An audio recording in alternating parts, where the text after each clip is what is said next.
So welcome back. It's a beautiful day. I'm hanging by the Lavaz River behind me.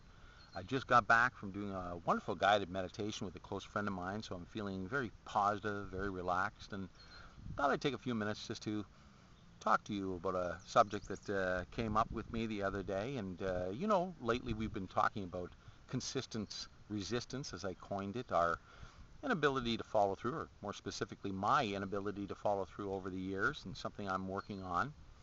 I think part of the problem and why we're not able to follow through is I think we'd all agree we live in an age of collective ADD. Never before in our history have we had so many distractions around us, electronic and otherwise. Science shows that the average person is distracted every 11 minutes by interruptions, Facebook, email, Twitter, all kinds of things. And worse yet, it takes us 25 minutes just to get back to the point where we were before we were distracted. The average human, it is said, wastes 2.1 hours a day with distractions.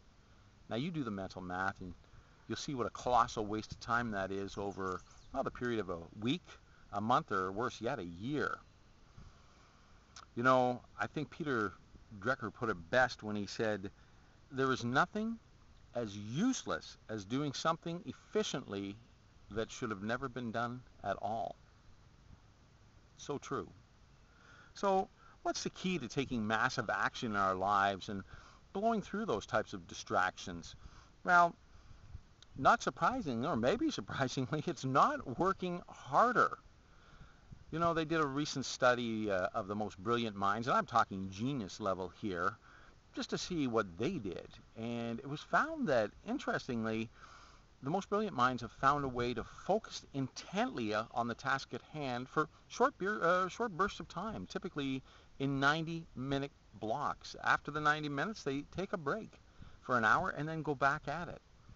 Now, you might ask, well, how am I going to do that? How am I going to focus for 90 minutes when I'm being constantly distracted?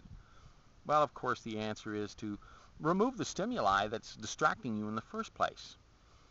What I suggest is allocating a time, let's say 9 to 11 in the morning, where you turn off the stimuli, turn off the email, use an autoresponder, turn off your BlackBerry or your iPhone, put down that MP3, log out of Facebook and Twitter, and then focus on the task at hand. Afterwards, take a break. Now, prior to this, it's always helpful to prioritize your tasks that you want to do into what's most important. What needs to get done as opposed to what you'd like to get done. And as I say, after the 90 minutes or after the 2 hours, relax. Do something that you want. Now, you might ask, well, there's also stress. Stress is involved. And a lot of people nowadays talk about stress. And unabated, it can be a real problem.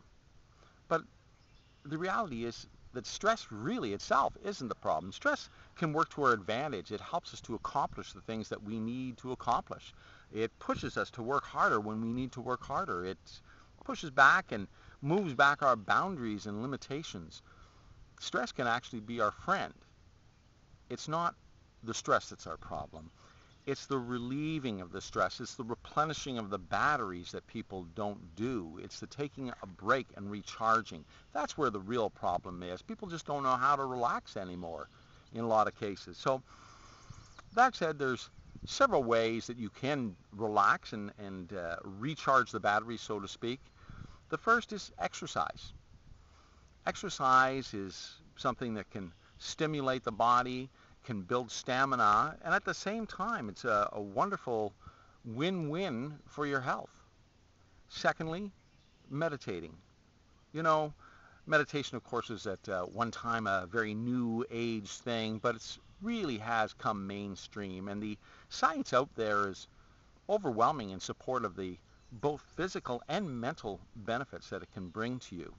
A third thing would be read a book, an article. Pick up something that has nothing to do with what you currently are working on.